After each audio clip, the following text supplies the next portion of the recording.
What's up everyone, Darkblade here with an information video regarding the multiplayer changes and combat update changes that came with patch 1.09. BioWare have definitely been listening to the fan feedback in regards to the multiplayer changes and balances that the community wants.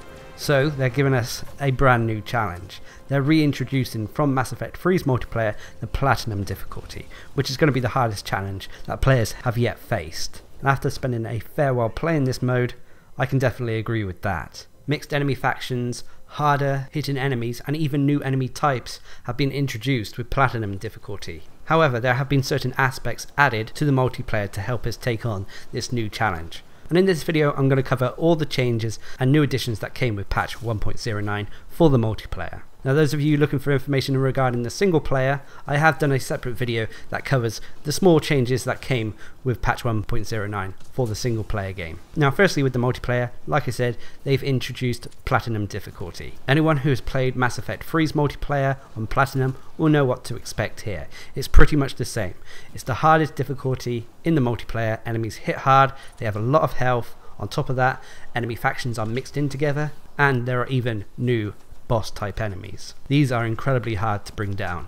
On top of that, we still get the 7 waves you normally take on in other missions, except that the money rounds are now on 2, 4 and 6. This obviously nets us more rewards, but at the same time can prove challenging. Next, they've added a new character, a rare character, the Batarian Scrapper.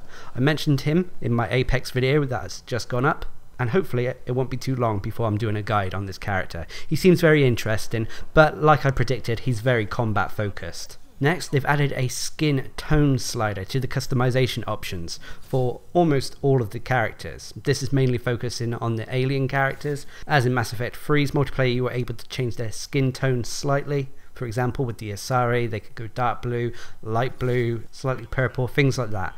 This should add more customization to the characters.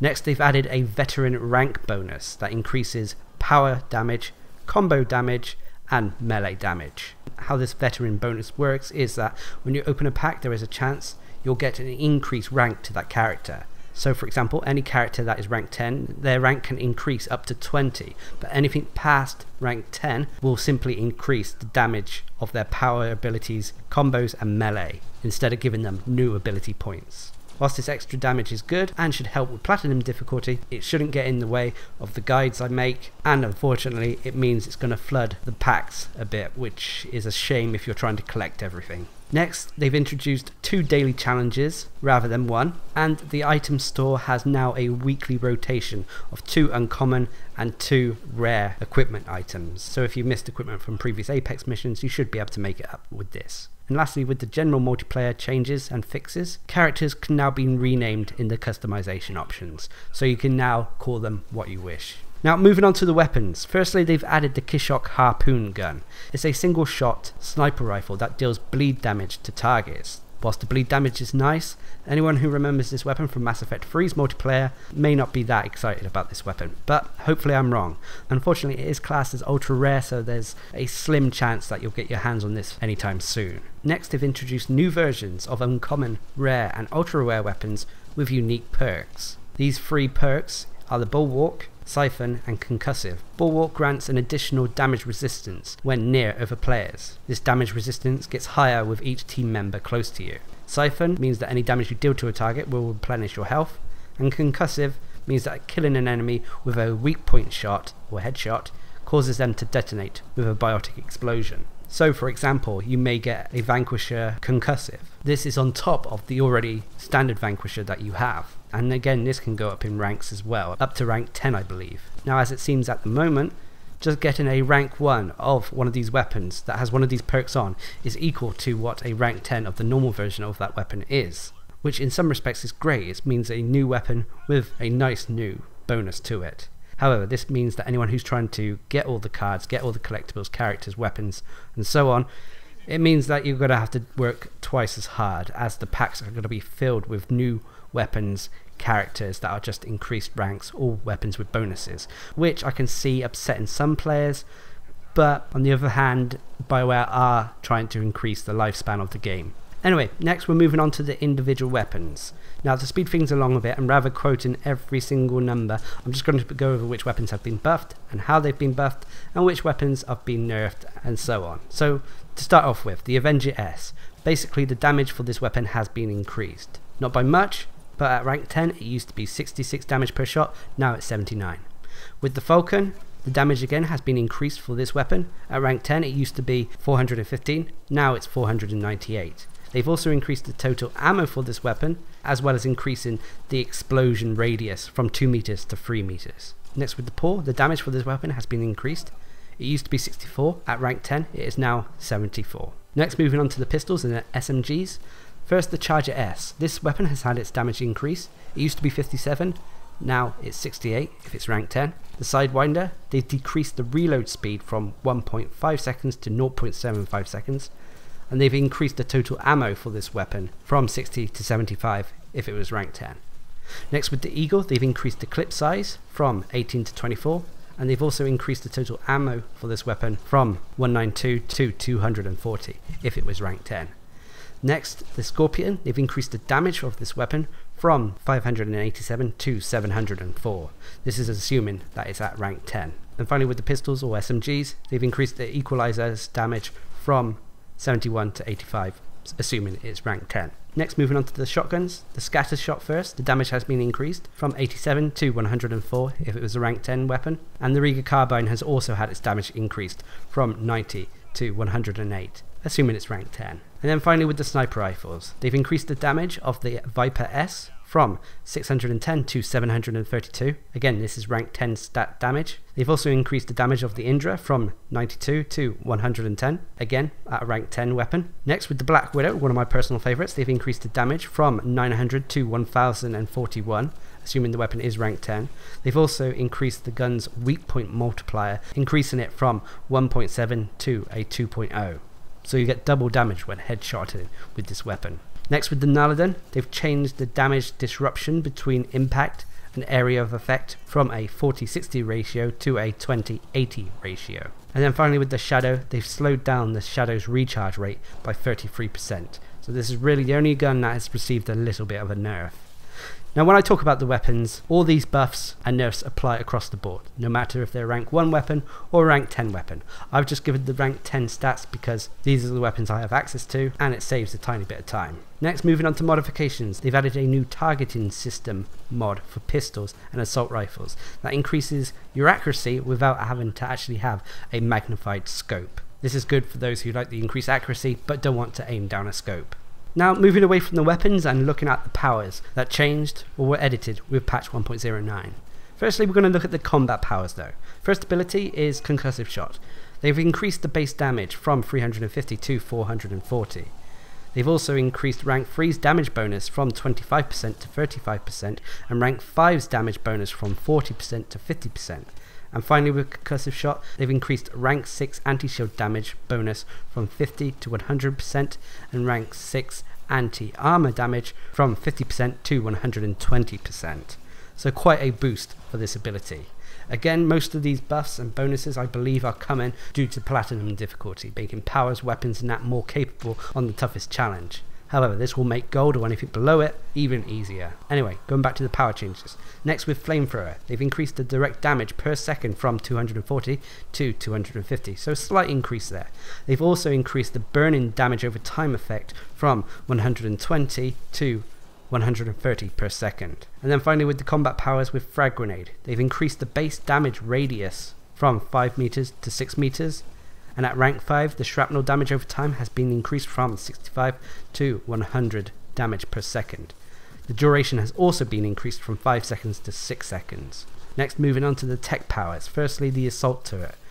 Rank 5, Omnilink, the radius has been increased from 6 meters to 10 meters. This is a great change because Omnilink is very useful for Assault Turret users, but it meant you had to stay really close to your little toy. This should help alleviate that a little bit. Next, with rank 6, Cryo Ammo. The bullet damage bonus has been increased from 20% to 60%, and also with rank 6 Flamethrower, the immediate damage per second has been increased from 150 to 275 quite a substantial increase there.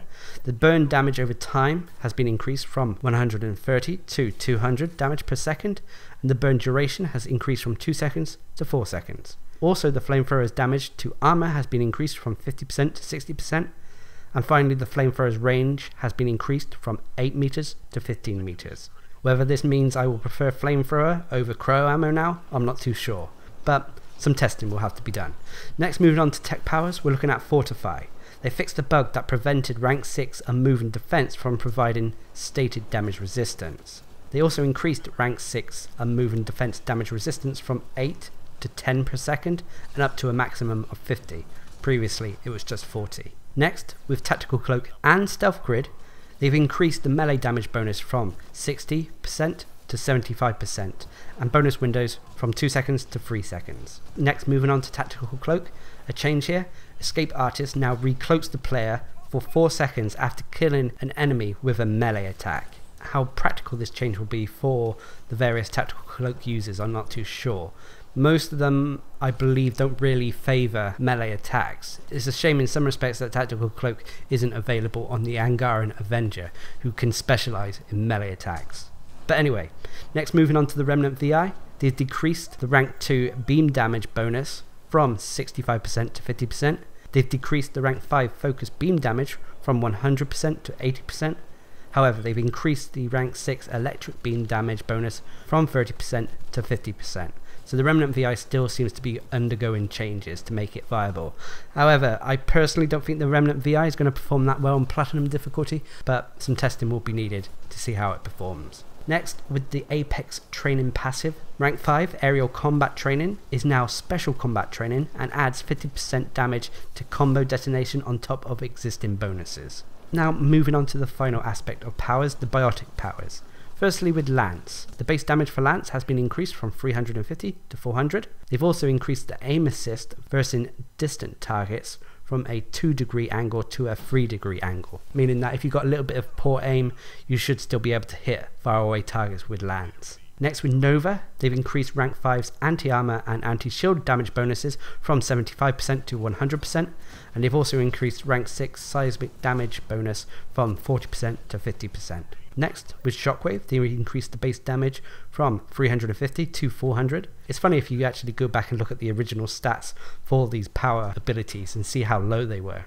But anyway, next moving on to Singularity, they've increased rank 3 damage per second bonus from 40% to 100%, and they've increased rank 6 explosion damage from 350 to 700%. Next, with Throw, they fixed a bug that prevented Throw's swift detonation augmentation from increasing combo detonation damage. And then finally, with Annihilation, they fixed a bug that prevented Annihilation from affecting targets within the first 5 seconds of activation. So lots of changes to the powers of the various characters. Again, I believe that most of these powers have been buffed in order to compete on Platinum difficulty. However, like I said, it's going to make all the difficulties under Platinum quite trivial now. Anyway, moving on to the enemies. In most cases, Ascendants, Fiends and Hydras, their sync kills will no longer be fatal. They will simply put a player in a downed state, after which they can be resurrected with consumables or by their teammates. This is a change I'm not really too much of a fan of. Whilst it says in most cases, so there is still a chance you'll get insta-killed by the Ascendant, Fiend and Hydra, it still takes away some of the threat from the enemies, some of the fear factor, so to speak. But hey, this just might be my opinion. Anyway, moving on to gameplay changes. Firstly, with objectives. The timers and progression bars are now scaled on difficulty level. When they mean timers and progressions, they mean with, say, hack missions, uploads and so on. Next, with devices, they now must be defused within 45 seconds of spawning. This timer resets upon completing interaction. So rather than getting an overall timer, you have a timer between each one. With upload, the depletion rate has now been reduced. However, to counteract this, hack missions can now be interrupted and then contested by enemies. Whilst this makes upload a little bit easier, it can make hack a nightmare sometimes. And then finally, with assassination, this has been replaced altogether with the boss objective. Basically, boss rounds spawn more difficult variants of creatures in progressive order of creature difficulty. These targets will have special nameplates, more hit points, and take reduced damage from Cobra RPGs. On Platinum difficulty, I must admit, using RPGs on some of these targets felt like you were just tickling them. but then again, that's part of the challenge when it comes to Platinum difficulty. And then next, moving on to equipment. Firstly, they've increased the Juggernaut shield bonus by 20%. They've increased the shield enhancer bonus to 30%. They've made various changes to the revive pack transmitter. It's now renamed the supply pack transmitter and will duplicate the effects of first aid, revive packs and ammo packs to teammates within 10 meters of you. It also increases the radius of Cobra RPGs by 50%. This is a very good change, and if you're playing with a team who likes to stay together, this could be very useful. And then finally, the damage from Cobra missiles have been modified to be more consistent among enemy types and no longer deal extra damage to weak points, which is a shame when it comes to destroyers. Now that's it when it comes to the combat balance changes that came with patch 1.09 for the multiplayer. There were a few other additions. For example, there are new items added to the item store, like for example you can use mission funds now to buy one-off character cards. You can't specify which character, but nonetheless the option is there. Also when it comes to your Apex missions as well, the icons have changed slightly, so you can see if it's silver, gold, bronze and so on. Also when it comes to using boosters as well, they're now ordered in ranks, so you have your bronze first and silver, gold, then ultra rare. This is all just quality of life stuff, makes the game a little bit better but doesn't change it. Anyway, overall patch 1.09 brought with it one of the biggest things that I've been asking for from the Mass Effect Andromeda multiplayer, and that is Platinum mode, the hardest difficulty in the game. It's not a mode that you can comfortably take on with random people. Having a group of players that you regularly play with is normally key to success, either through communication or just by simply knowing how each of you play. Platinum difficulty is not going to be for everyone, but for me personally it provides one hell of a challenge. But anyway, what do you think of the changes that came with patch 1.09? Are you enjoying Platinum difficulty or anything else that came with it? Leave a comment down below. And until next time, I've been Darkblade, bringing you an information video regarding the combat balance changes with Mass Effect Andromeda's patch 1.09. Hope you enjoyed the video, thanks for watching, subscribe and like for more.